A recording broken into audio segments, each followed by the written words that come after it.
एकैछिनमा अगाडि आउँछु है त। नमस्ते सबैलाई। एकैछिनमा अगाडि आउँछु।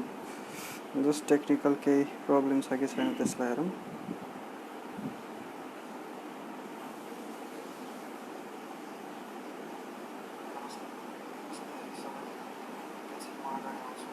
ओके।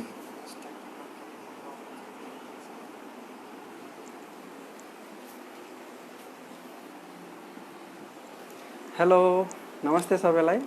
म Rajan Prasad Shah, our tutor Rajan sir YouTube च्यानलको फाउन्डर र आज तपाईहरुको लागि चाहिँ क्लास 11 फिजिक्सको तेस्रो च्याप्टर, मेकानिक्सको तेस्रो च्याप्टर जुन चाहिँ काइनेमेटिक्स भनेर त्यो लिएर आएको छु। पहिलो च्याप्टर र दोस्रो च्याप्टर अलरेडी मेरो च्यानलमा अपलोडेड छ। सो तपाईहरुको लागि लाइभ क्लास यही फेसबुक ग्रुपबाट मैले चलाउने छु। सो काइनेमेटिक्स आज हामीले फ्रेशली स्टार्ट गर्छौँ र यो क्लास भनेको अहिले भर्खर क्लास 10 पास गरेर 11 मा जाने स्टुडेन्ट्सहरुको लागि एकदम युजफुल छ। एकदम बेसिकबाट हामीले पढ्ने छौँ है त। र पुरानो क्लास 11 ब्याचको स्टुडेन्ट्सहरुलाई पनि काम लाग्न सक्छ। तपाईहरुले त 12 को सुरु गर्नुभयो होला र 12 को पनि हामी 3 बजेतिर लगभग हामी आउने छौँ लाइभ।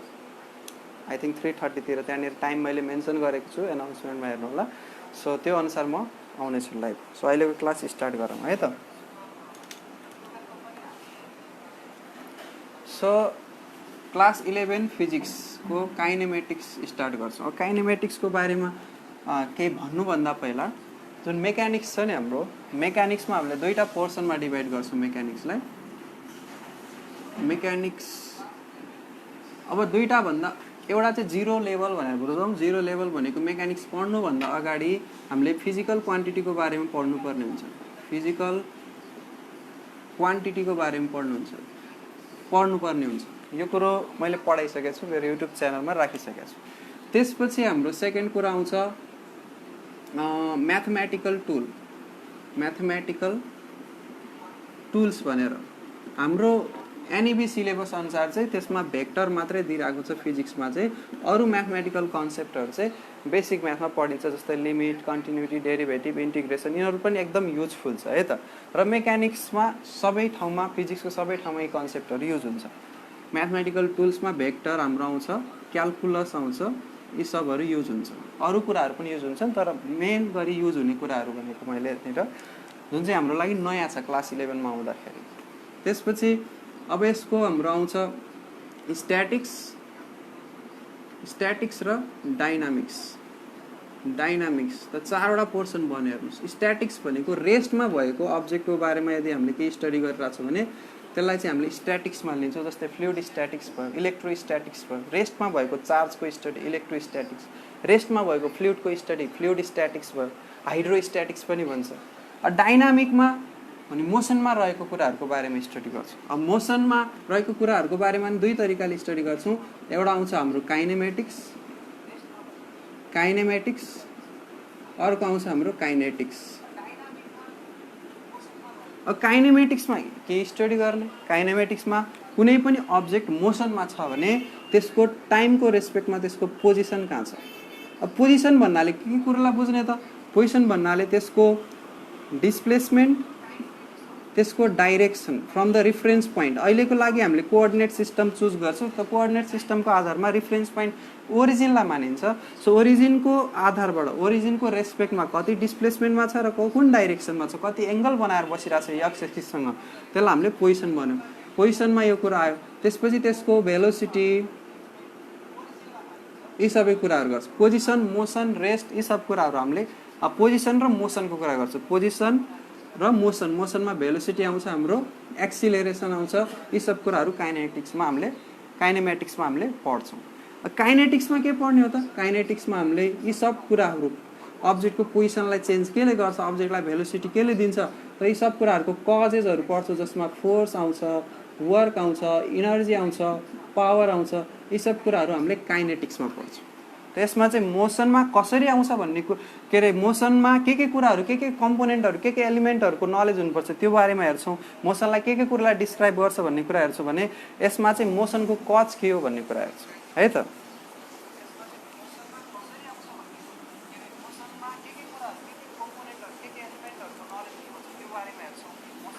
ओके, केही प्रब्लमहरू भएमा डाउटहरू भएमा कमेन्ट गर्नुहोस् इन्टरेक्टिभ हुनु पऱ्यो कि क्लास है त लाइभ एफबी क्लास भएपछि तपाईँहरूलाई पनि सजिलो भयो तपाईँहरू कमेन्ट गर्दै गर्नुहोस् मैले ढिलो चाँडो भयो भने कमेन्ट हेर्नेछु अनि पर्सनल्ली म्यासेज गरेर तपाईँहरूलाई केही प्रब्लमहरू छ भने मलाई पर्सनली इनबक्स गर्न सक्नुहुनेछ है त केही क्वेसन्सहरू डाउट्सहरू सोध्नु छ यो तरिकाले हामीले क्लासिफाई गर्यौँ मेकानिक्सलाई सो आज हाम्रो टपिक के छ त काइनेमेटिक्स त पक्कै पनि काइनेमेटिक्समा हामीले पोजिसन भेलोसिटी एक्सिलरेसन यी सब कुराहरू पढ्छौँ हैन र यसमा स्पेशल टपिक एउटा छ प्रोजेक्टाइल मोसन भनेर प्रोजेक्टाइल मोसन चाहिँ 1 डाइमेन्सनल मोसन नभएर 2 डाइमेन्सनल मोसन मतलब होरिजेन्टल डाइरेक्सनमा र भर्टिकल डाइरेक्सनमा तलमाथि हुने तरिका दुईटै तरिकाको मोसन हामीले स्टडी गर्नुपर्ने हुन्छ सो प्रोजेक्टाइल मोसन भन्ने एउटा स्पेशल टपिक छ यसमा रिलेटिभ भेलोसिटी भन्ने स्पेशल टपिक छ त्यो पढ्नुभन्दा अगाडि काइनेमेटिक्समा हामीले केही बेसिक्सहरू पढ्नेछौँ आजको क्लासमा है त लेट्स स्टार्ट यो चाहिँ जेनरल इन्ट्रोडक्सन थियो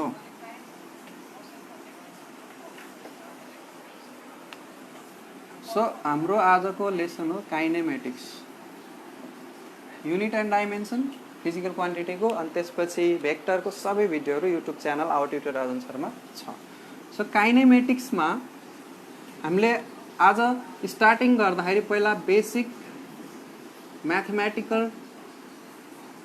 म्याथमेटिकल टुल्स यो च्याप्टरको लागि युजफुल हुने म्याथमेटिकल टुल्सहरू हेर्छौँ मतलब म्याथमेटिक्सको फर्मुलाहरू कन्सेप्टहरू हल्का डिस्कस गर्छौँ हामी ठिक छ त्यसपछि हामीले मोसन र रेस्टको कुरा गर्छौँ अब मोसन र रेस्टको कुराहरू थाहा छ तपाईँलाई रिफरेन्स पोइन्टको आधारमा पोजिसन चेन्ज गर्यो भने मोसनमा छ चेन्ज गर्न भने रेस्टमा चाहिँ कुराहरू थाहा छन् तर रेस्टमा यिनीहरूको डेफिनेसन त हामीलाई थाहा छ त मोसनमा हामीले के कुराहरू पढ्नेछौँ भने हामीले मोसनलाई डिस्क्राइब गर्नको लागि डिस्प्लेसमेन्टको बारेमा पढ्छौँ डिस्टेन्सको बारेमा पढ्छौँ स्पिडको बारेमा पढ्छौँ भेलोसिटीको बारेमा पढ्छौँ अब स्पिड र भेलोसिटीको पनि डिफ्रेन्ट कुराहरू कस्तो कुराहरू त यसको एभरेज स्पिड एभरेज भेलोसिटी त्यसपछि इन्स्ट्यान्टेनियस भेलोसिटी इन्स्ट्यान्टेनियस स्पिड यसको बारेमा त्यसपछि हाम्रो एक्सिलरेसन आउँछ एक्सिलरेसनको पनि अब एभरेज वाला एक्सिलरेसन है अनि इन्स्ट्यान्टेनियस एक्सिलरेसन यी सब कुराहरू हामीले यसमा पढ्ने ठिक छ सो त यो सब कुरालाई डिस्क्राइब गर्नको लागि बेसिक म्याथमेटिकल टुल्सहरू के चाहिन्छ त्यो हामीले अहिले पहिला डिस्कस गरौँ है त 12 को कहिले हुन्छ सर 12 को त्यहाँनिर हेर्नुहोस् एनाउन्समेन्टमा मैले टाइम दिएको छु आजै हुन्छ 3 3:30 बजे जस्तै केही टाइम छ हेर्नुहोस् है त एक्ज्याक्टली टाइम याद भएन हेर्नुपर्छ मैले पनि ओके सो बेसिक म्याथमेटिकल टुलमा पहिला पोजिसनलाई डिस्क्राइब गर्नको लागि कुनै पनि अब्जेक्टको पोजिसनलाई डिस्क्राइब गर्नको लागि हामीले भेक्टरको हेल्प लिन्छौँ केको हेल्प लिन्छौँ त भेक्टरको हेल्प लिन्छौँ सो भेक्टरको पुरै डिटेलमा पढ्दैनौँ अहिले पोजिसनलाई कसरी भेक्टोरिकली रिप्रेजेन्ट गर्ने भन्ने कुरा चाहिँ हेर्न गइरहेको छु सो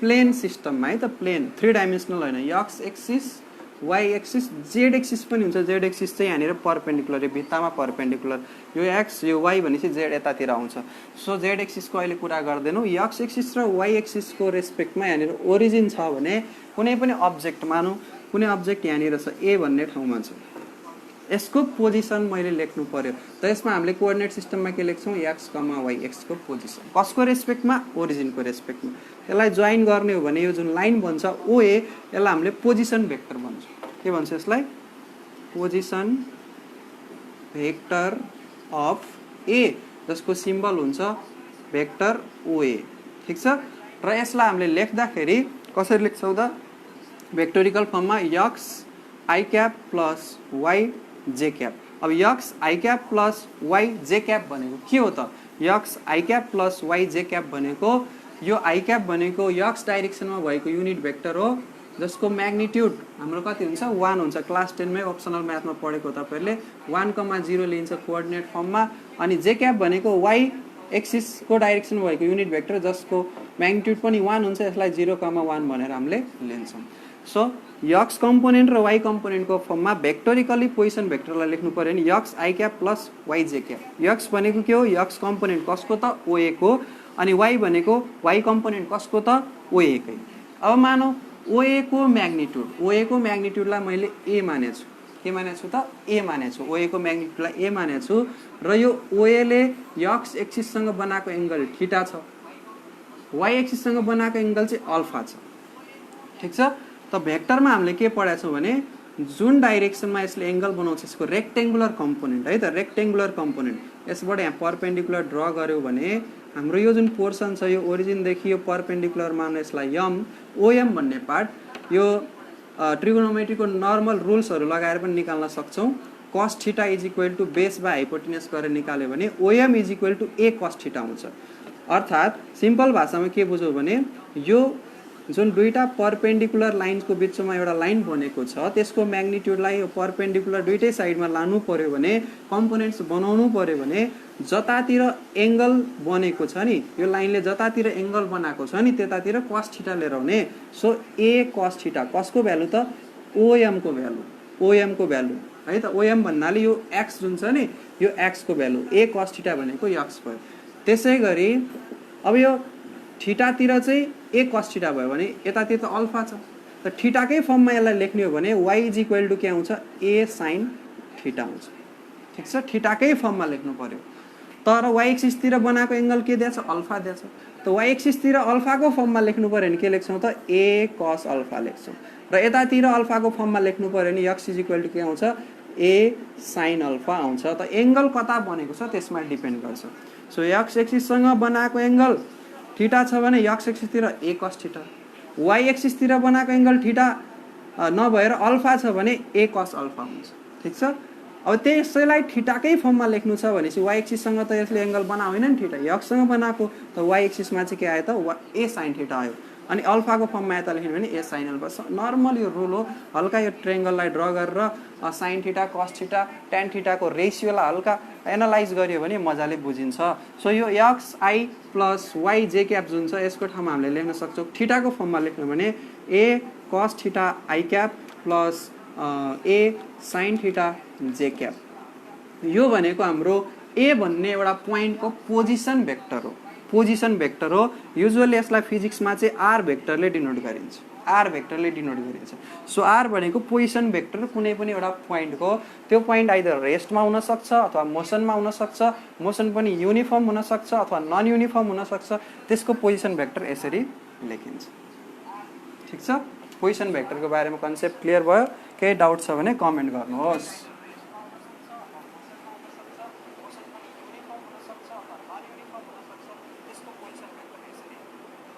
डाउट छ भने कमेन्ट गर्नुस् यहाँबाट।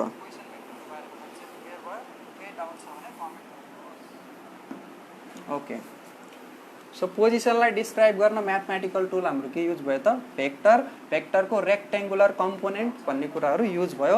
यो रेक्टेंगुलर कम्पोनेन्ट अफ भेक्टर जुन x कम्पोनेन्ट र जुन y कम्पोनेन्ट निकालेको छ एकदम युजफुल छ है त। प्रोजेक्टाइल मोसनको जुन इक्वेसनहरू हामीले डेराइभ गर्छौं, टाइम पिरियड अनि होरिजोन्टल रेन्ज, म्याक्सिमम भर्टिकल हाइट, यो सबै कुराहरू क्याल्कुलेट गर्दाखेरि एकदम यो काम लाग्ने कुरा हो।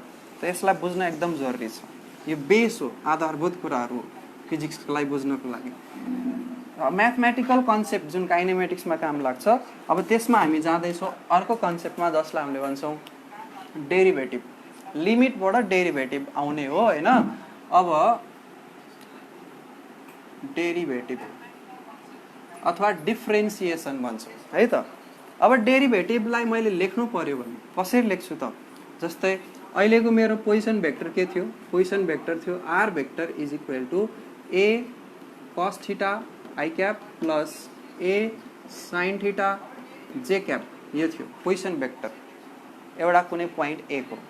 अब यसको डेरिभेटिभ, पोजिसन भेक्टरको डेरिभेटिभ गरेपछि मैले पाउने कुरा के हो? तर डेरिभेटिभ भनेको के हो? डेरिभेटिभ भनेको नर्मल भाषामा बुझ्दाखेरि डिटेलमा पढ्नलाई त छँदैछ, फिजिक्समा यसलाई एप्लाई गर्नु पर्यो नि। डेरिभेटिभ भनेको इन्स्ट्यान्टेनियस रेट अफ चेन्ज हो। कुनै पनि कुराको डेरिभेटिभ निकालियो भने त्यसलाई हामीले instantaneous rate of change with respect to something, with respect to something. अब यहाँ समथिङ भनेको टाइम हुन्छ युजुअली, यहाँनिर मोसनको कुरा गर्दाखेरि विथ रेस्पेक्ट टु टाइम। त यहाँनिर काइनेमेटिक्समा हामीले विथ रेस्पेक्ट टु समथिङको ठाउँमा के बुझ्छौँ त? टाइमको रेस्पेक्टमा कुनै कुरा चेन्ज भइरहेछ भने त्यसको इन्स्ट्यान्टेनियस रेट अफ चेन्ज हामीले निकालिरहेछौँ। ठीक छ। सो पोजिसन चेन्ज भयो, पोजिसन चेन्ज हुन्छ कुनै अब्जेक्टको भने अब्जेक्ट मोसनमा छ, अब्जेक्ट मोसनमा छ भने त्यसको के कम्पोनेन्ट के म्याथमेटिकल डिस्क्रिप्सनहरू आउँछ, स्पिड, भेलोसिटी, एक्सिलरेसन यस्ता कुराहरू आउँछ। सो हामीले डेफिनेसन त बेसिक पढिराख्यो क्लास 8, 9, 10 मा। Rate of change of displacement, position भेक्टरले के दिन्छ त डिस्प्लेसमेन्ट दिन्छ, डाइरेक्सन दिन्छ। यो थीटा भन्ने पोर्सनले डाइरेक्सन दिन्छ र यो ए भन्ने पोर्सनले हाम्रो म्याग्निट्युड दिन्छ, ठीक छ। सो पोजिसन भेक्टरको हामीले रेट अफ चेन्ज निकाल्यो भने त्यसले हामीलाई दियो के त भेलोसिटी निकाल्नु पर्यो भने हामीले डेरिभेटिभ गर्छौँ कसको त पोजिसन भेक्टरको। सो dr बाई dt भनेर यसरी लेख्यौँ। सो यसलाई पढ्दाखेरि के पढ्ने त instantaneous rate of change of position vector with respect to time, टाइमको रेस्पेक्टमा पोजिसन भेक्टरको चेन्ज हुन्छ भने त्यसलाई हामीले के भन्छौँ instantaneous rate of change of position vector with respect to time. Rate of change of displacement is called velocity भनेर पढिरहेको बानी होइन। सो भेलोसिटीलाई यसरी निकाल्न सक्यो डेरिभेटिभलाई युज गरेर। अहिले यो नाम हामीले सुनेको छौँ, पोजिसन भेक्टरको डेरिभेटिभ गर्दा भेलोसिटी आयो, भेलोसिटीको डेरिभेटिभ गर्दा एक्सिलरेसन आउँछ, यो बुझ्छौँ अहिले। र यसको बारेमा अझै डिटेलमा भेलोसिटीहरूको बारेमा कन्सेप्टहरू बुझ्न अझै पनि डिटेलमा बाँकी छ है त, त्यो म्याथमेटिकल कन्सेप्ट सकेपछि गर्छौँ।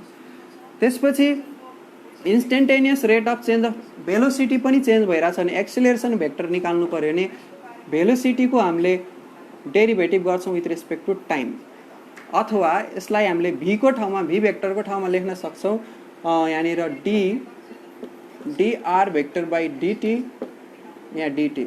सो यहाँनिर डबल डेरिभेटिभ आयो पोजिसन भेक्टरको, that is d square r vector by dt square, ठिक छ। So d square r vector by dt square भनेर यो आयो हाम्रो एक्सिलरेसन। पोजिसन भेक्टरको डेरिभेटिभ गर्दा भेलोसिटी आयो, भेलोसिटी भेक्टरको डेरिभेटिभ गर्दा एक्सिलरेसन आयो। पोजिसन भेक्टरको एकचोटि डेरिभेटिभ गर्दा भेलोसिटी आयो, पोजिसन भेक्टरको दुईचोटि डेरिभेटिभ गर्दा के आयो त एक्सिलरेसन आयो। यसपछि पनि के हुन्छ, यसपछि पनि हुन्छ, पोजिसन आयो, ठिक छ, पोजिसन आयो, पोजिसनको डेरिभेटिभ गर्दा के आयो त भेलोसिटी आयो। यदि पोजिसन चेन्ज भइरहेछ भने भेलोसिटी आयो, भेलोसिटी चेन्ज भइरहेछ भने के आउँछ एक्सिलरेसन आउँछ डेरिभेटिभ गरेर, एक्सिलरेसन चेन्ज भइरहेछ भने के आउँछ त जर्क आउँछ, जर्क पछि के आउँछ त जर्क चेन्ज भइरहेछ भने स्न्याप आउँछ, स्न्याप चेन्ज भइरहेछ भने के आउँछ त क्र्याकल आउँछ, क्र्याकल चेन्ज भइरहेछ भने के आउँछ त पप आउँछ। तर यी सब कुराहरू हामीले सुन्दैनौँ। यो jerk, snap, crackle, pop class 11, 12 science पढ्दाखेरि तपाईँहरूले कहीँ पनि सुन्नुहुन्न। एक्सिलरेसन पनि यदि नन युनिफर्म छ, एक्सिलरेसन पनि चेन्ज भइरहेछ भने त्यो बेलामा रेट अफ चेन्ज अफ एक्सिलरेसनलाई जर्क भनिन्छ, रेट अफ चेन्ज अफ जर्कलाई स्न्याप भनिन्छ, रेट अफ चेन्ज अफ स्न्यापलाई क्र्याकल, त्यसको रेट अफ चेन्जलाई पप भनिन्छ, ठिक छ। सो पोजिसन भेक्टरको डेरिभेटिभ गरेर भेलोसिटी आयो, भेलोसिटीको डेरिभेटिभ गरेर एक्सिलरेसन आयो, एक्सिलरेसनको डेरिभेटिभ गरेर जर्क आयो। जर्कमा हामी अहिले जाँदैनौँ, जस्ट एउटा कन्सेप्ट दियो तपाईँलाई, नोटमा बनाएर राख्नु, यस्तो हुँदो रहेछ। डेरिभेटिभ गर्दा यस्तो भयो। त डेरिभेटिभ भने के त इन्स्टेन्टेनियस रेट अफ चेन्ज, सबै म्याथमेटिकल फर्मुला अहिले पढ्दैनौँ हामी। अब अल्जेब्रिक फङ्सनको डेरिभेटिभ निकाल्नको लागि पावर रुल एउटा बढी युज हुन्छ तपाईँलाई, एनएबी यो क्लास 11 फिजिक्सको यो च्याप्टरको लागि चाहिँ। अब डिटेलमा जाने भने ट्रिगोनोमेट्रिक फङ्सन, लोगारिथमिक फङ्सन, त्यो छुट्टै च्याप्टरै छ है त। त्यसको लागि भिडियो चाहिएमा कमेन्ट गर्नुलाई, छुट्टै च्याप्टर डेरिभेटिभकै बेसिक कन्सेप्ट बुझाउनुको लागि म बनाइदिन्छु म्याथमेटिकल। तर अहिले चाहिँ हामीले कसरी युज गर्ने डेरिभेटिभलाई भन्ने कुरो मात्रै हेरेका छौँ, डेरिभेटिभको फर्मुला अहिले सिकिरहेको छैनौँ है त। सो के बुझ्यौँ त पोजिसन भेक्टरको डेरिभेटिभ, डी फर डेरिभेटिभ गऱ्यो भने भेलोसिटी, भेलोसिटीको डेरिभेटिभ गऱ्यो भने एक्सिलरेसन, एक्सिलरेसनको डेरिभेटिभ गऱ्यो भने जर्क। अब यसको अपोजिट प्रोसेसलाई के भन्छ, मल्टिप्लाईको अपोजिट प्रोसेसलाई हामीले डिभाइड गर्छौँ, डिभाइड भन्छौँ। प्लसको एडिसनको अपोजिट प्रोसेसलाई सब्ट्र्याक्सन भन्छौँ भने डेरिभेटिभको अपोजिट प्रोसेसलाई के भनिन्छ होला भन्नुहोस् त, ल कमेन्ट गर्नुहोस् त। मल्टिप्लाईको अपोजिट प्रोसेसलाई हामीले डिभाइड गर्छौँ, डिभाइड भन्छौँ। यस अजित अधिकारी ओए निर के बुझ्नु भएन, कमेन्ट ढिलो हेरेँ मैले तपाईँको।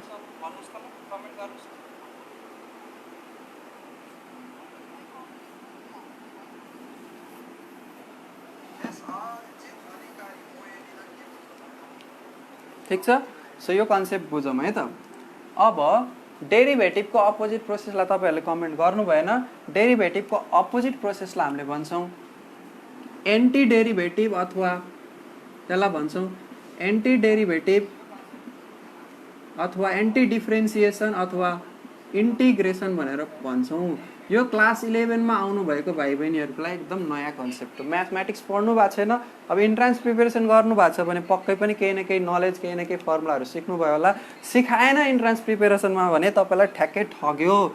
यदि इन्ट्रान्स प्रिपेरेसनमा यी सब कुराहरू नै सिकाएन, बेसिक फिजिक्समा के चाहिन्छ, कस्तो म्याथमेटिकल टुल्सहरू सुरुवातमा हामीलाई चाहिन्छ, के जरुरी छ त्यही सिकाएन, खालि घोकायो, फर्मुलाहरू घोकायो, फ्याक्ट्सहरू घोकायो भने केही पनि सिकाएन तपाईँहरूलाई। एमसिक्यू मात्रै सोल्भ गर्न लाग्यो भने केही पनि सिकाएन है त। ओके, किनकि ब्रिज कोर्स अथवा इन्ट्रान्स प्रिपेरेसन भनेको ग्यापलाई, ब्रिज कोर्स र इन्ट्रान्स प्रिपेरेसन पक्कै पनि फरक हुन्, तर ब्रिज कोर्स भनेको के हुनु पर्यो त, लिङ्क गर्नु पऱ्यो कि 10 क्लासलाई 11 क्लाससँग। सो डेरिभेटिभको अपोजिट प्रोसेसलाई हामीले के भन्छौँ त, इन्टिग्रेसन। यसलाई हामीले साधारण भाषामा जसरी इन्स्टेन्टेनियस रेट अफ चेन्ज भनेर बुझ्यौँ, यसलाई साधारण भाषामा बुझ्दाखेरि कन्टिन्युअस सम, कन्टिन्युअस सम भनेर बुझ्छौँ। कुनै पनि फङ्सनको कन्टिन्युअस सम निकाल्नु पर्यो भने त्यसलाई हामीले भन्छौँ एन्टी डेरिभेटिभ, र यसको सिम्बल हुन्छ यस्तो यस जस्तो सिम्बल युज गरिन्छ, यसलाई कन्टिन्युअस सम। अनि कुनै डिस्क्रिट नम्बर जस्तै नेचुरल नम्बरहरूको सम निकाल्नु पर्यो भने सम, यस्तो समको सिम्बलमा सिग्मा युज हुन्छ। समेसन यन भनेपछि सम अफ नेचुरल नम्बर भनेर यसरी हामीले पढेका छौँ नि होइन, क्लास 9-10 मै पढेको कुरो हो। त यो सिम्बल युज हुन्छ डिस्क्रिट नम्बरहरूको सम गर्नु छ। कन्टिन्युअस सम निकाल्नु छ भने यो इन्टिग्रेसन गर्नुपर्ने हुन्छ, र इन्टिग्रेसन अथवा एन्टी डेरिभेटिभ डेरिभेटिभको अपोजिट प्रोसेस हो। अब मैले यहाँनिर एकछिनको लागि यो म्याग्निट्युड दिएर चाहिँ भेक्टरको सिम्बल हटाइदिन्छु है त। सो भेक्टरको सिम्बल एकछिनको लागि हटाइदिएँ, भेलोसिटीलाई मैले लेखेँ यहाँनिर velocity is equal to dr/dt, अलि सिम्प्लिफाइड देखियोस् भनेर। यहाँबाट मैले लेख्न मिल्छ dr is equal to vdt, dr is equal to के लेख्न मिल्यो, vdt। अब मैले यो दुइटैको अपोजिट साइडमा, मतलब दुइटै साइड्समा इन्टिग्रेट गर्नु पर्यो, इन्टिग्रेट dr अनि इन्टिग्रेट vdt गर्नु पर्यो भने के आउँछ त, कुनै एउटा लिमिटमा। अब dr लाई कुनै एउटा लिमिटमा r1 देखि r2 सम्म, अनि vdt लाई t1 देखि t2 सम्म, r1 देखि r2 सम्म, अनि यो चाहिँ t1 देखि t2 सम्म, टाइम 1 देखि टाइम 2 सम्म। अहिले स्टार्टिङको टाइमलाई टाइम 1 र त्यसपछि केही इन्टरभल बितिसकेपछिको टाइमलाई टाइम 2 भनेर भन्यो। सो यसरी dr को इन्टिग्रेसन गऱ्यो भने यहाँनिर आयो हाम्रो r पोजिसन आयो अथवा डिस्प्लेसमेन्ट आयो, र यहाँबाट के निस्किन्छ त, भेलोसिटीको इन्टिग्रेसन गर्दाखेरि हाम्रो के आयो त, सम्म भेलोसिटीको इन्टिग्रेसन गर्दा हाम्रो के आयो त, पोजिसन भेक्टर अथवा डिस्प्लेसमेन्टको म्याग्निट्युड आयो। त के बुझ्यो, पोजिसन भेक्टरको डेरिभेटिभ गर्दा भेलोसिटी आयो, भेलोसिटीको इन्टिग्रेसन गर्दा पोजिसन भेक्टर अथवा डिस्प्लेसमेन्ट आयो। त्यसै गरी भेलोसिटीको डेरिभेटिभ गर्दा एक्सिलरेसन आइरहेछ, अनि एक्सिलरेसनको इन्टिग्रेसन गर्दा के आउँछ त, भेलोसिटी। यति बेसिक कन्सेप्ट जान्न जरुरी छ।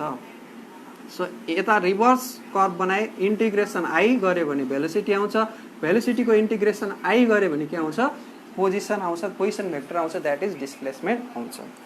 र ग्राफिकल्ली हामीले इन्टिग्रेसन निकाल्दाखेरि इन्टिग्रेसन भनेको एरिया अन्डर द कर्भ हो, एरिया अन्डर द के हो, कर्भ हो। एरिया अन्डर द कर्भ निकाल्यो भने हामीले बुझ्छौँ इन्टिग्रेसन निकाल्यो है त। ग्राफिकल्ली कुनै फङ्सनलाई देखाएको छ र त्यसको हामीले इन्टिग्रेसन गर्नु पर्यो भने एरिया अन्डर द कर्भ निकाल्दाखेरि हुन्छ। र अहिले हामी यो च्याप्टरमा पढ्छौँ पनि भेलोसिटी टाइम ग्राफलाई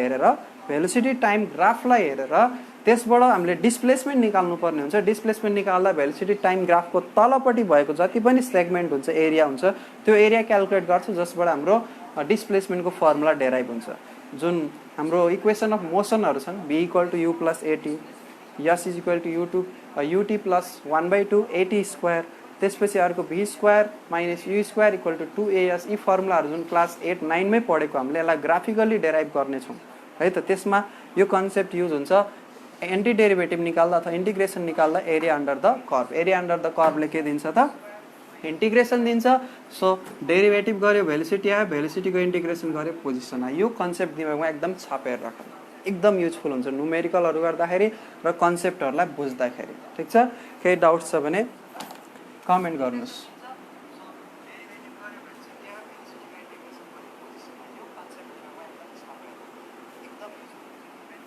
र एउटा कुरो के भन्न चाहन्छु भने रेगुलर हेर्नुहोस् 31 मा 130 मा I will be live in this group र यो नोट्सहरू बनाउनुहोस् भिडियो हेरेर र नोट्स यही ग्रुपमा पब्लिस गर्दा हुन्छ यही ग्रुपमा पब्लिस गर्नुहोस् र मलाई ट्याग पनि गर्नुहोस् यो ग्रुपमा पब्लिस गरेर ट्याग गर्दाखेरि मैले हेर्न पाउँछु त्यो नोट चेक गर्न पाउँछु केही प्रब्लम भएमा पर्सनली मेसेज गरेर सोध्नुहोस् अनि त्यसपछि त्यो नोट्सहरू अरूलाई पनि युजफुल हुनेछ है त त्यो नोट्सहरू अरूलाई पनि युजफुल हुनेछ र तपाईँहरूलाई पनि पक्कै पनि युजफुल हुनेछ अब यो लेक्चर हेरेर नोट्स बनाउने बानी गऱ्यो भने धेरै बुझिन्छ क्या आफूले बनाएको नोट्सबाट धेरै कुरो बुझिन्छ र सरले लेखेरै दिनुभएको नोट्स लियो भने चाहिँ त्यति मजा आउँदैन आफ्नो हातले एकदम राम्रो तरिकाले फर्मेटिङ गरेर सर्ट एन्ड स्विट पोइन्ट्सहरूलाई डेकोरेट गरेर राखियो भने त्यो लङ लास्टिङ एकदम साइन्स पढ्नु भइरहेछ भने पक्कै पनि दिमागमा केही न केही प्लान होला हैन आईआईटीतिर जाने आईओईतिर जाने आईओएमतिर जाने मेडिकलतिर जाने केही न केही त प्लान छ त्यसको लागि अहिलेदेखि बेस बनाऊ के अहिलेदेखि जरा गहिरो बनाऊ के जरालाई स्ट्रङ बनाऊ के त्यसपछि एकैचोटि +2 पास गरेर एनईबीमा मैले 85% लिएर अब आईओईमा नाम निकालिहाल्छु आईआईटीमा नाम निकाल्छु त्यति सजिलो छैन जरा बलियो हुनुपर्छ अनि बल्ल प्रिपेरेसनमा पनि इजी हुन्छ र तपाईँहरूको प्रिपेरेसन म गराउँछु यदि सबैले साथ दियो भने ठिक छ ओके ठिक छ यसमा केही डाउट छैन तपाईहरुलाई ओके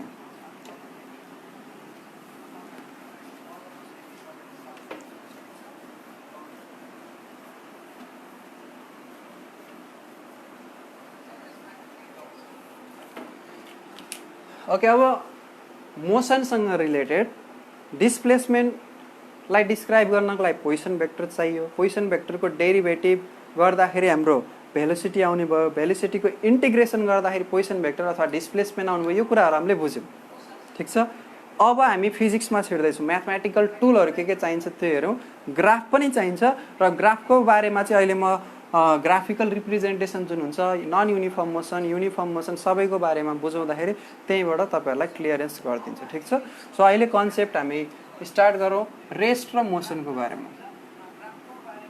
रेस्ट एन्ड मोसन यसको बारेमा सानै क्लासदेखि तपाईले धेरै कुरोहरू पढेर आउनु भएको छ रेस्ट भनेको के हो त रेस्टलाई डिस्क्राइब गर्नलाई हामीलाई एउटा रिफरेन्स पोइन्ट चाहियो के चाहियो डिफरेन्स म रेस्टमा छु कसको रेस्पेक्टमा यो भित्तालाई हेर्नुहुन्छ र मलाई हेर्नुहुन्छ भने अहिले भित्ता र मेरो बिचमा जुन पोजिसन छ जुन डिस्टेन्स छ मेरो भित्तासँग त्यो चेन्ज भइरहेको छैन अब भित्ताको यो पार्टसँग मेरो डिस्टेन्स कम छ भने त्यताको भित्तादेखि हेर्ने भने डिस्टेन्स बढी छ सो मेरो पोजिसन डिफ्रेन्ट रिफरेन्स पोइन्टको आधारमा फरक छ नि त डिफ्रेन्ट रिफरेन्स पोइन्टलाई हेर्नु पर्दैन एकैचोटि एउटालाई हेर्नुहोस् एउटा रिफरेन्स पोइन्टलाई हेर्दाखेरि के मेरो पोजिसन चेन्ज भइरहेछ छैन भनेपछि म केमा छु रेस्टमा छु तर मेबी अर्को रिफरेन्स पोइन्टसँग म केमा हुन सक्छु मोसनमा हुन सक्छु अब मेरो बडीको मोसनलाई अब जस्तै म र तपाईँ दुवैजना एउटा बसमा बसेर गइरहेछौँ ठिक छ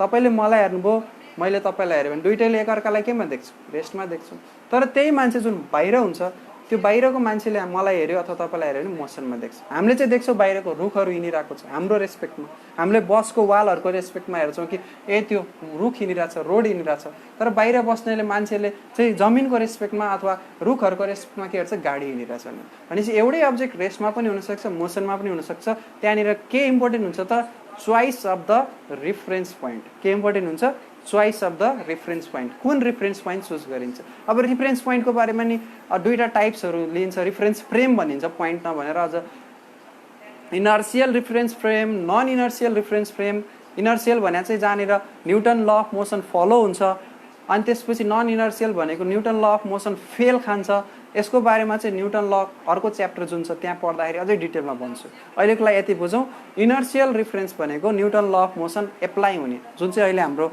फिजिक्समा हामीले पढ्नेछौँ अनि नन इनर्सियल रिफरेन्स भनेको चाहिँ फ्रेम अफ रिफरेन्स भनेको जहाँनिर newton law of motion fail हुन्छ जुन बेलामा चाहिँ हामीले न्युटन ल एप्लाई गर्न कोसिस गर्दा त्यहाँनिर लाग्दैन भने त्यसलाई नन इनर्सियल डिटेलमा हामी नेक्स्ट च्याप्टरमा कुरा गर्छौँ ठिक छ सो रेस्ट र मोसनलाई त्यसरी बुझौँ पोजिसन चेन्ज भइरहेछ रेफरेन्स पोइन्ट अथवा फ्रेमको रेस्पेक्टमा भने मोसनमा छैन भने केमा छ रेस्टमा छ अब मोसनलाई डिस्क्राइब गर्नको लागि दुईटा कुरो चाहियो मोसनलाई डिस्क्राइब गर्नको लागि पोजिसन भेक्टर चाहियो होइन पोजिसन भेक्टर लाई अब अझै त्यसको फर्दरमा जाने भने भेलोसिटी चाहियो, त्यसपछि एक्सिलरेसन चाहियो, विभिन्न कुराहरू चाहियो। सो मोसनलाई डिस्क्राइब गर्नको लागि हाम्रो एउटा डाइरेक्सन हेरौँ, डाइरेक्सन थाहा हुनुपर्ने हुन्छ हामीलाई।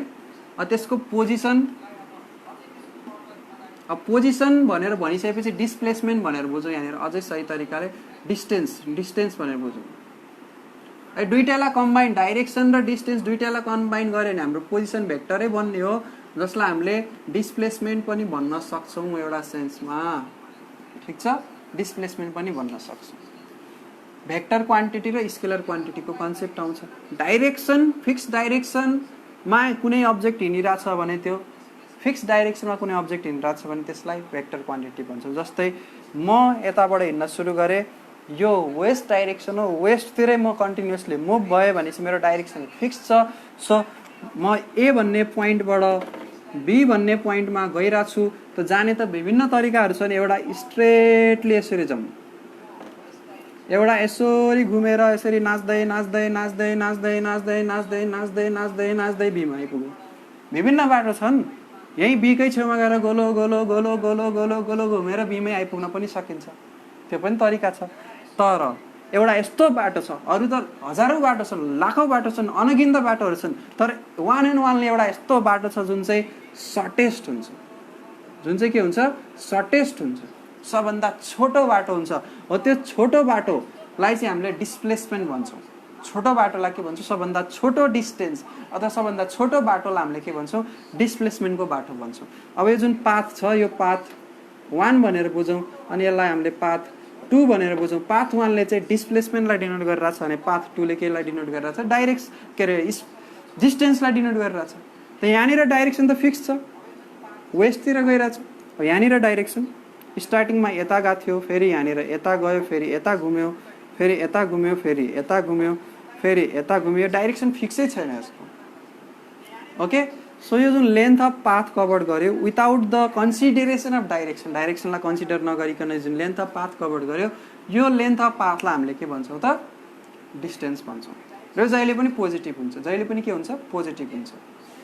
भने डिस्प्लेसमेन्ट चाहिँ अब एबाट स्टार्ट गरेँ, बीमा म पुगेँ सिधा, यो डिस्प्लेसमेन्टको फिक्स डाइरेक्सन भयो। फिक्स डाइरेक्सनमा सर्टेस्ट भएको बाटोको यो जुन लेन्थ छ यसलाई हामीले डिस्प्लेसमेन्ट भन्छौँ।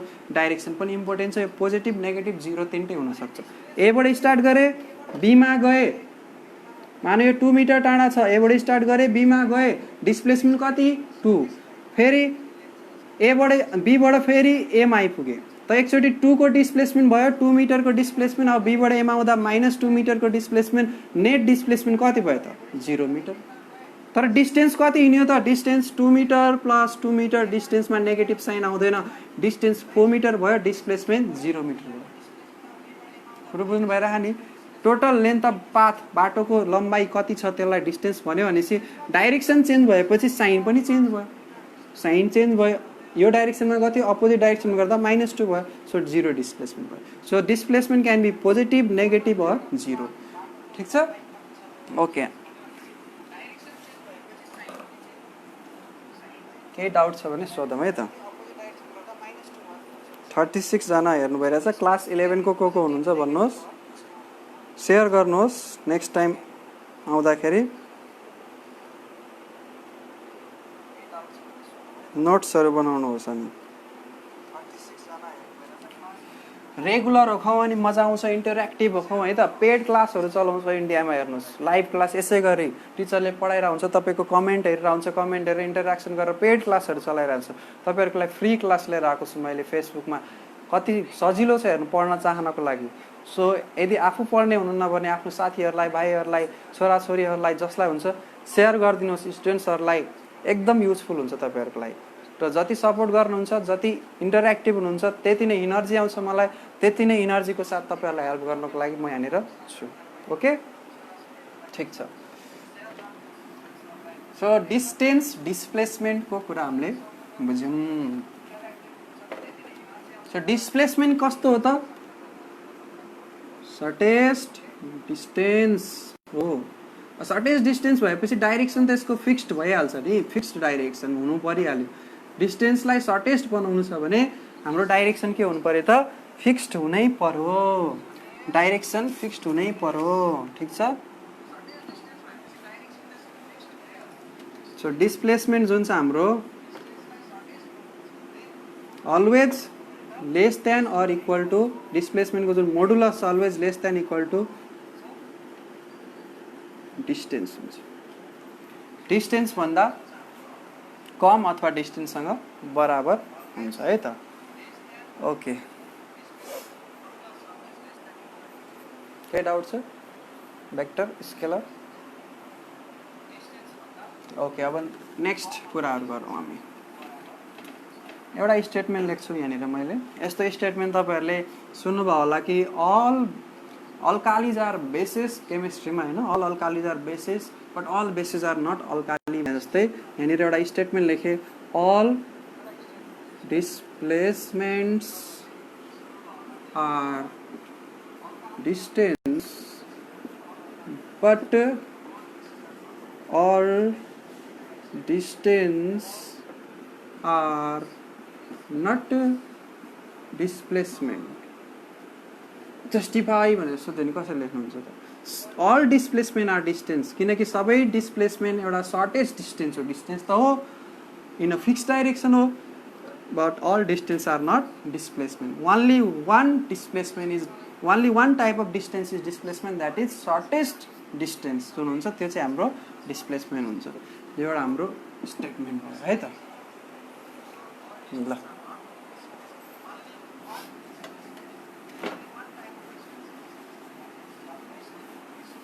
अब पोजिसन चेन्ज भइराछ पोजिसन चेन्ज हुनुको मतलब यहाँनिर यो कुना यो बोर्डको यो कुना ओरिजिन भयो यहाँनिर बनाउन एक्सिस चाहिँ यो ओरिजिन भयो है त यहाँनिर अब्जेक्ट ए छ यसको पोजिसन चेन्ज भयो बी निर पुग्यो कहिले सी निर पुग्यो कहिले डी निर पुग्यो पोजिसन चेन्ज भइराछ पोजिसन चेन्ज हुनुको मतलब पोजिसन भनेको त्यो डिस्टेन्स डाइरेक्सन र डिस्टेन्स डिस्प्लेसमेन्ट र डाइरेक्सन दुईटै चेन्ज हुन सक्छ अथवा कुनै एउटा चेन्ज हुन सक्छ पोजिसन चेन्ज हुनुको मतलब ए मै बसिराछ यहाँनिर डाइरेक्सन फिक्स भएर यसरी पनि चेन्ज हुन सक्छ ए बाट यहाँनिर एबीसीडी ई मा पुग्यो फेरि यसकै सिधा एफ मा पुग्यो डाइरेक्सन चेन्ज नगरी म्याग्निट्युड जुन छ डिस्प्लेसमेन्टको म्याग्निट्युड बढिरहेछ त्यो पनि हुन सक्छ त घट्न पनि सक्छ यसरी पछाडी आएर माइनसमा पनि आउन सक्छ र यो पोजिसन चेन्ज भइराछ त रेट अफ चेन्ज अफ जुन पोजिसन हुन्छ अथवा डिस्प्लेसमेन्ट हुन्छ त्यसलाई हामीले के भन्छौँ भेलोसिटी भन्छौँ ठीक छ अब यसलाई सिम्प्लिफाइड गरौँ मैले स्पिड अनि भेलोसिटी यसमा चाहिँ के हो यो time rate of change of डिस्टेन्सको टाइम रेट अफ चेन्जलाई हामीले स्पिड भन्छौँ भने भेलोसिटीलाई time rate of change of displacement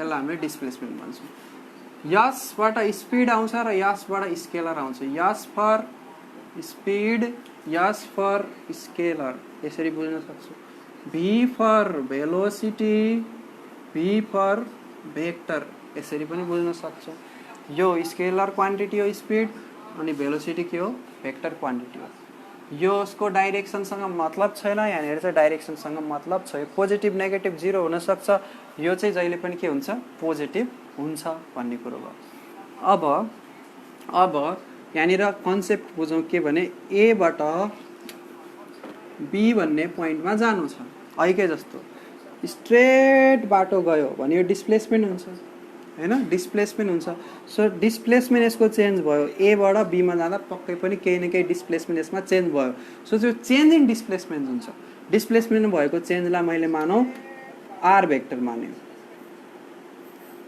डिस्प्लेसमेन्टमा भएको चेन्जलाई मानौ मैले यहाँनिर एबी भेक्टर माने भेक्टर एबी भेक्टर माने कति टाइममा भयो त टी टाइममा भयो भने यसको भेलोसिटी भेक्टर जुन हुन्छ velocity vector is equal to AB vector divide by time ठीक छ अब यसलाई हामीले एबी भेक्टरलाई यसरी यस भेक्टर पनि लेख्न सक्छौँ यस पर हाम्रो डिस्प्लेसमेन्टलाई डिनोट गर्ने बानी छ डिस्प्लेसमेन्टलाई किन यसले डिनोट गरे होला भन्ने पनि लागिरह होला कतिलाई।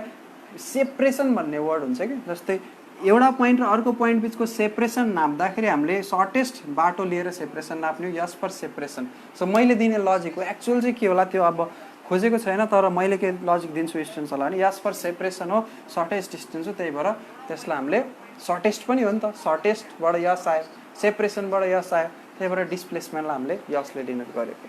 सो भेक्टर सिम्बल त्यहाँनिर युज हुन्छ भने यही स्पिडलाई डिनोट गर्नको लागि यदि यही बाटो हिँडेको छ अथवा यो बाटो नहिँडेर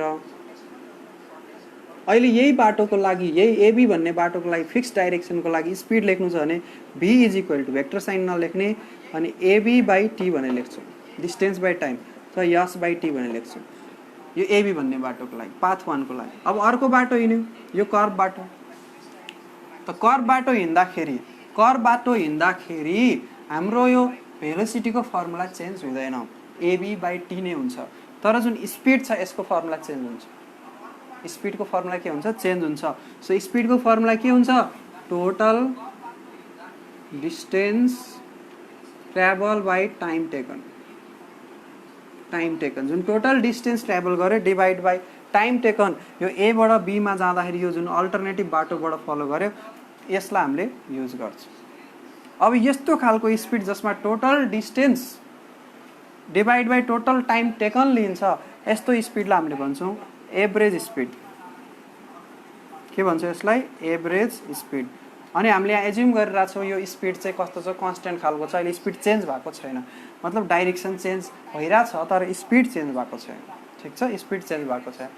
र यो भेलोसिटीको फर्मुलामा चाहिँ एबी नै आउँछ म्याग्निट्युड। अब डिस्प्लेसमेन्ट हेर्ने भने एउटा डिस्प्लेसमेन्ट यता छ, एउटा डिस्प्लेसमेन्ट यता छ, एउटा यता छ, एउटा यता छ, एउटा यता छ, एउटा यता छ, विभिन्न डाइरेक्सनमा डिस्प्लेसमेन्ट छ, तर नेट डिस्प्लेसमेन्ट भनेको ए देखि बी सम्मको सर्टेस्ट बाटो हो नि, त्यो भनेको त एबी नै हो। सो यसरी नेट डिस्प्लेसमेन्ट अथवा भेलोसिटीलाई अर्को तरिकाले लेख्दाखेरि टोटल डिस्प्लेसमेन्ट भेक्टर लको अनुसार यसलाई जोडिन्छ डिभाइड बाई टाइम टेकन गर्ने हो भने जुन आउँछ यो भेलोसिटी यसलाई हामीले एभरेज भेलोसिटी भन्छौँ, एभरेज भेलोसिटी। अब यसलाई एभरेज भेलोसिटी किन भनेको अथवा एभरेज स्पिड किन भनेको? अब मानौ यो बाटोमा हिँड्दाखेरि कुनै कुनै ठाउँमा यसको भेलोसिटी बढ्ला घट्ला जे पनि हुनसक्छ। त एभरेज भेलोसिटी भन्नुको कारण के हो भने त्यो सबै भेलोसिटीहरूको average v1, v2, v3, v4 भन्ने डिफ्रेन्ट भेलोसिटीले हिँड्यो, त्यो सबै भेलोसिटीहरूको एभरेज निकालेकोलाई हामीले एभरेज भेलोसिटी। त्यसै गरी स्पिड पनि सबै स्पिडहरूको एभरेज स्पिडलाई हामीले के भन्यौँ? एभरेज स्पिड भन्यौँ।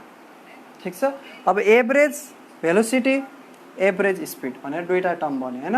अब एभरेज भेलोसिटी र एभरेज स्पिडमा कुन ठुलो हुन्छ? पक्कै पनि हेर्ने हो भने यो डिस्टेन्सको टर्ममा हेर्ने हो भने टाइम त त्यति नै लाग्ने हो। यो बाटो जाँदाखेरि यहाँ पुग्न टाइम त्यति नै लाग्यो, यो बाटो जाँदाखेरिको डिस्टेन्स के छ? ठुलो छ डिस्टेन्स। अनि डिस्प्लेसमेन्ट के हुन्छ? सानो छ, डिस्प्लेसमेन्ट त सर्ट छ। भनेपछि एभरेज स्पिडको म्याग्निट्युड जुन छ एभरेज भेलोसिटीको म्याग्निट्युड भन्दा ग्रेटर अर इक्वल हुन सक्छ। एभरेज स्पिडको म्याग्निट्युड एभरेज भेलोसिटीको म्याग्निट्युड भन्दा के हुन सक्छ? ग्रेटर अर इक्वल हुन सक्छ। यति कुरो बुझौँ है त यसमा। त्यसपछि हामीले बुझ्छौँ इन्स्टेन्टेनियस स्पिड अथवा इन्स्टेन्टेनियस भेलोसिटी भनेको के हो।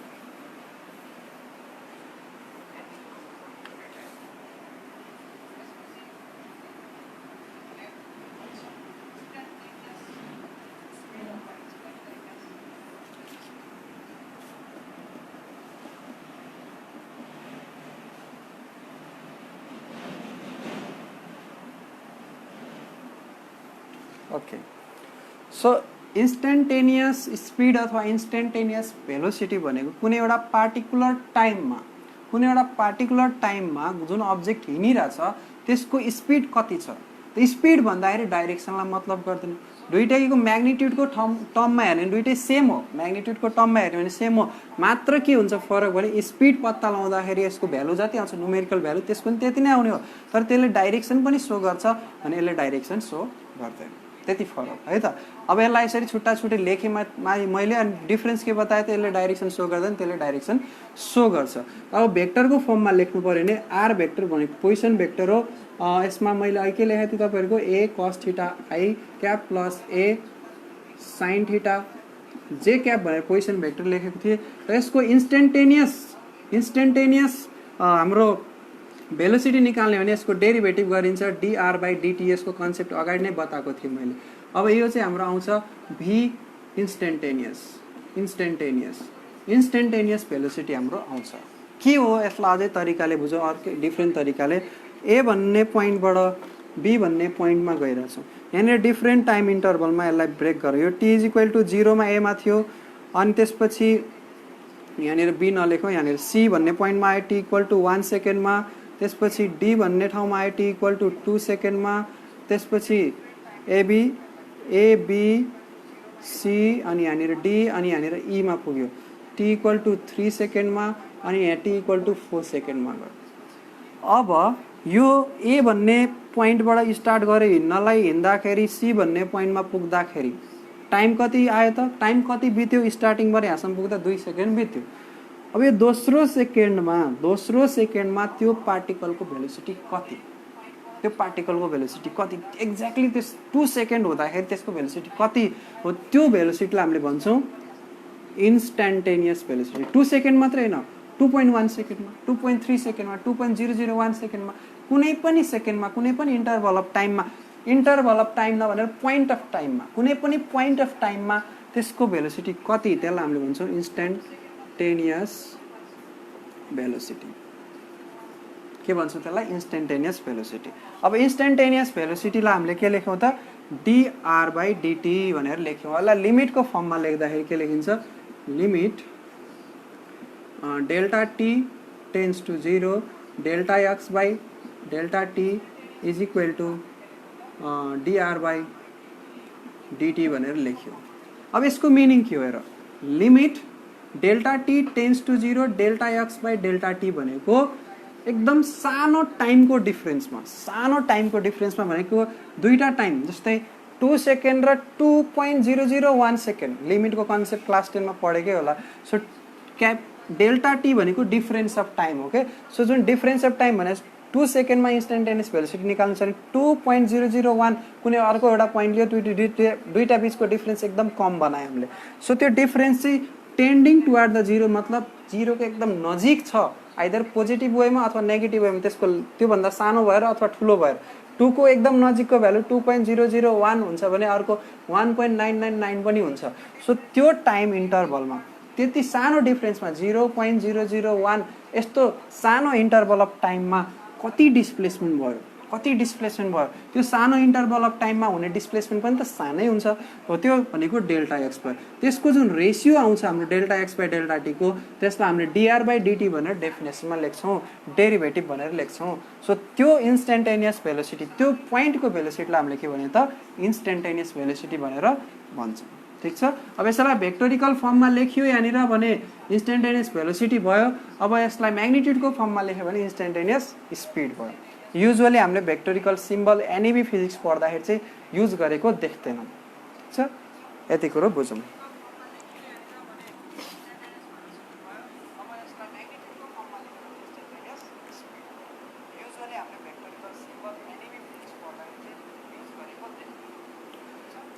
ओके, 1:30 देखि 2:30 सम्मको टाइम थियो, 15 मिनट छ हामीसँग टाइम। सो ग्राफको कुराहरू हामी भोलि गर्नेछौँ है। अब एक्सिलरेसनको कुरा गरौँ।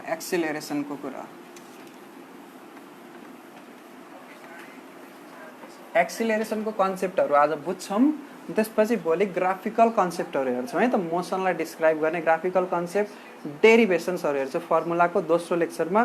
त्यसपछि बल्ल हामी प्रोजेक्टाइल मोसनतिर जान्छौँ। एक्सिलरेसन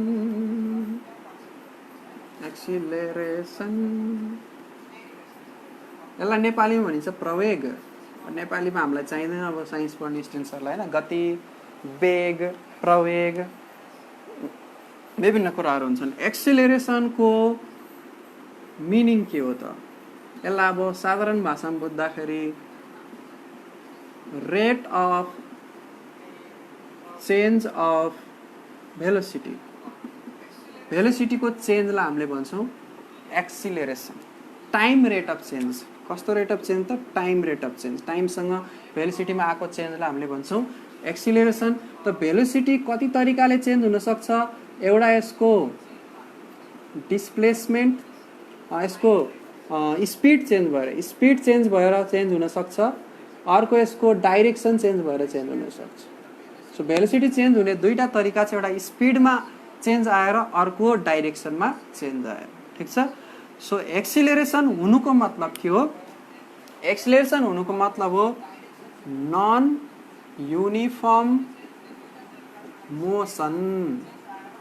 नन युनिफर्म मोसन भनेर के बुझ्यो, केमा चेन्ज आउँछ, change in at least one of them, केमा, स्पिडमा और डाइरेक्सनमा और बोथमा। So change in at least one of them, स्पिडमा डाइरेक्सनमा कम्तीमा दुईटा मध्ये एउटामा चेन्ज आयो भने एक्सिलरेसन भयो। एक्सिलरेटेड मोसन, एक्सिलरेटेड मोसनलाई हामीले भन्छौँ non uniform motion. Uniform motion कस्तो, जसको स्पिड पनि चेन्ज हुँदैन, जसको डाइरेक्सन पनि चेन्ज हुँदैन। युनिफर्म मोसन भनेको स्पिड पनि कन्स्ट्यान्ट, डाइरेक्सन पनि कन्स्ट्यान्ट भएको मोसनलाई हामीले भन्छौँ युनिफर्म मोसन। एउटा फिक्स डाइरेक्सनमा फिक्स एमाउन्ट अफ स्पिडले हिँडिरहेको छ भने त्यसलाई हामीले भन्छौँ युनिफर्म मोसन, ठिक छ। त एक्सिलरेसन छ भने नन युनिफर्म मोसन भयो, आइदर स्पिड चेन्ज हुनसक्छ अथवा डाइरेक्सन चेन्ज हुनसक्छ। त चेन्जको मिनिङ के बुझ्ने, चेन्जको मिनिङ बुझ्ने स्पिड आइदर इन्क्रिज हुनसक्छ और स्पिड के हुनसक्छ, डिक्रिज हुनसक्छ, इन्क्रिज हुनसक्छ अथवा डिक्रिज हुनसक्छ, बढ्न सक्छ अथवा घट्न सक्छ। डाइरेक्सनको कुरा हो, कहिले अगाडि जान सक्छ, कहिले पछाडि जान सक्छ, कहिले छड्के जान सक्छ, त्यो तरिकाले चेन्ज हुन्छ।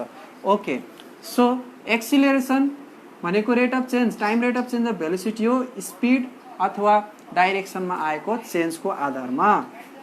त एक्सिलरेसनको दुईटा टाइप भयो। यो एक्सिलरेसन मतलब स्पिड बढिरहेछ कि घटिरहेछको आधारमा। सो स्पिड बढिरहेछ, इन्क्रिज भइरहेछ अथवा डिक्रिज भइरहेछ, यसको आधारमा एक्सिलरेसन हाम्रो हुन्छ पोजिटिभ एक्सिलरेसन अथवा नर्मल यसलाई एक्सिलरेसन भनिन्छ। यदि स्पिड डिक्रिज भइरहेछ भने यसलाई नेगेटिभ एक्सिलरेसन, यसलाई हामीले रिटार्डेसन अथवा डिसेलिरेसन भनेर यसलाई भन्छ, ठिक छ। सो पोजिटिभ अथवा नेगेटिभ वेमा हुनसक्छ। अब जुन एक्सिलरेसन छ अथवा चेन्ज इन भेलोसिटीको जुन रेट छ त्यो हाम्रो कसरी निकालिन्छ त, मानौ ए देखि बी भन्ने पोइन्टमा जाँदाखेरि, ए देखि बी भन्ने पोइन्टमा जाँदाखेरि अब्जेक्टको भेलोसिटी सुरुमा अब्जेक्ट 0 थियो, स्टार्टिङमा 0 मिटर पर सेकेन्डमा थियो, 1 सेकेन्ड पछि 1 मिटर पर सेकेन्ड भयो, दोस्रो सेकेन्डमा 2 मिटर पर सेकेन्ड भयो, तेस्रो सेकेन्डमा यसको भेलोसिटी 3 मिटर पर सेकेन्ड भयो र चौथो सेकेन्डमा 4 मिटर पर सेकेन्ड भयो। भनेपछि यहाँ के देख्दैछौ, हरेक सेकेन्डमा 1 मिटर पर सेकेन्डले इन्क्रिज भइरहेछ। सो इन्क्रिज भइरहेछ। अब उता रिभर्सबाट हेर्ने भने डिक्रिजिङवाला केस पनि हेर्न सक्छ। सो चेन्ज इन भेलोसिटी भयो हाम्रो 1 मिटर पर सेकेन्ड, कति टाइममा त 1 सेकेन्डमा। So 1 metre per second by 1 second गर्दा 1 मिटर पर सेकेन्ड स्क्वायर जुन आयो यो हाम्रो एक्सिलरेसन आयो। अब यसकै ठाउँमा मानौ बीबाट स्टार्टिङ गरेको थियो, 4 मिटर पर सेकेन्ड को स्पिडले हिँडिरहेको अब्जेक्टको मोसनलाई हामीले बी भन्ने पोइन्टबाट स्टडी गरिरहेको छ। अब रिटार्ड गर्न स्टार्ट भयो, स्पिड घटाउन थाल्यो। सो 4 बाट घट्यो 3 मा, 3 बाट घट्यो 2 मा, 2 बाट घट्यो 1 मा, 1 बाट 0, नेगेटिभ एक्सिलरेसन। सो यसमा डिक्रिज कुन तरिकाले भयो त, नेगेटिभ तरिकाले -1 मिटर पर सेकेन्डले डिक्रिज भइरहेछ। टाइम कति लागिरहेछ, 1 सेकेन्ड त्यतिको डिक्रिज हुन। सो नेगेटिभ एक्सिलरेसन आयो -1 metre per second square. So यो कुरामा हाम्रो के देखिरहेछौँ, एक्सिलरेसन चाहिँ हरेक इन्टरभलमा सेम छ, एक्सिलरेसन हरेक इन्टरभलमा सेम छ भनेपछि यस्तोलाई हामीले भन्छौँ युनिफर्म एक्सिलरेसन। यसलाई के भन्छौँ, युनिफर्म एक्सिलरेसन भनेर भन्छौँ। अब नन युनिफर्म एक्सिलरेसन कतै छ भने, नन युनिफर्म एक्सिलरेसन भएको ठाउँमा हाम्रो आउँछ एभरेज एक्सिलरेसनको कुरो अनि इन्स्टेन्टेनियस एक्सिलरेसनको कुरा आउँछ नन युनिफर्म एक्सिलरेसनमा। सो यदि युनिफर्म एक्सिलरेसन छ भने युनिफर्म यो फर्मुला नोट गर्दा हुन्छ एक्सिलरेसनको जुन म्याग्निट्युड हुन्छ is equal to instantaneous acceleration कुनै पनि एउटा पार्टिकुलर इन्स्ट्यान्टमा भएको एक्सिलरेसनसँग बराबर हुन्छ। अब नन युनिफर्म एक्सिलरेसनलाई बुझ्न कोसिस गरौँ। ओके ऐकै जस्तो बनाएँ मैले diagram A B C D E हरेकले 1 सेकेन्डको इन्टरभललाई डिनोट गरिरहेछ। एमा थियो 0 मिटर पर सेकेन्ड, बीमा जाँदाखेरि 1 मिटर पर सेकेन्ड भयो, सीमा जाँदाखेरि अब यसको भेलोसिटी पुग्यो 3 मिटर पर सेकेन्ड। अब यहाँनिर डीमा जाँदाखेरि 4 मिटर पर सेकेन्ड 4 ले बढ्यो यहाँनिर 7 मिटर पर सेकेन्ड अनि यहाँनिर जाँदाखेरि यसको 12 मिटर पर सेकेन्ड। हरेक यो इन्टरभलले 1 सेकेन्ड डिनोट गरिरहेछ। अब भेलोसिटी कसरी चेन्ज भइरहेछ? चेन्ज त भइरहेछ, चेन्ज भइरहेछ भने एक्सिलरेसन छ। अब के एक्सिलरेसन युनिफर्म छ त छ कि छैन? एबी भन्ने इन्टरभलमा एक्सिलरेसन निकाल्नु 1 - 0 बढेको केस लिइरहेछ है, घटेको पनि लिन सक्थ्यो। सो 1 - 0 गर्दा 1 ले चेन्ज भयो 1 सेकेन्डमा, त्यो 1 मिटर पर सेकेन्ड स्क्वायर। 3 - 1 गर्दा 2 मिटर पर सेकेन्ड 1 सेकेन्डमा भयो। So 2 metre per second square भयो बीदेखि सीमा। सीदेखि डीमा हेर्ने भने 7 - 3 गर्दा 4 डिभाइड बाई 1 गर्दा 4 मिटर पर सेकेन्ड स्क्वायर। यहाँनिर हेर्नु भने 12 - 7 गर्दाखेरि 5 मिटर पर सेकेन्डले चेन्ज भइरहेछ भने 5 मिटर पर सेकेन्ड स्क्वायर। यो एक्सिलरेसनहरू फरक छ कि छैन? हो, यदि यसरी एक्सिलरेसन फरक आयो भने यसलाई भन्छौँ non uniform acceleration. Non uniform acceleration is not equal to instantaneous acceleration. Non uniform average acceleration is not equal to instantaneous acceleration. अहिलेको पोइन्टमा चाहिँ युनिफर्म एभरेज एक्सिलरेसन भनेर लेख्नु होला है, युनिफर्म एभरेज एक्सिलरेसन भनेर लेख्नु होला। So non uniform average acceleration जुन हुन्छ is not equal to instantaneous acceleration. अब यसको एभरेज निकाल्नु पर्यो नि, यो एक्सिलरेसन यो सबैलाई जोडिदिने summation of acceleration divide by number of acceleration कतिवटा छ त यहाँनिर यन छ, यसलाई डिभाइड गरिदिने एभरेज एक्सिलरेसन आयो, ए बार आयो। यो एउटा तरिका भयो, ठिक छ, यो एउटा तरिका भयो।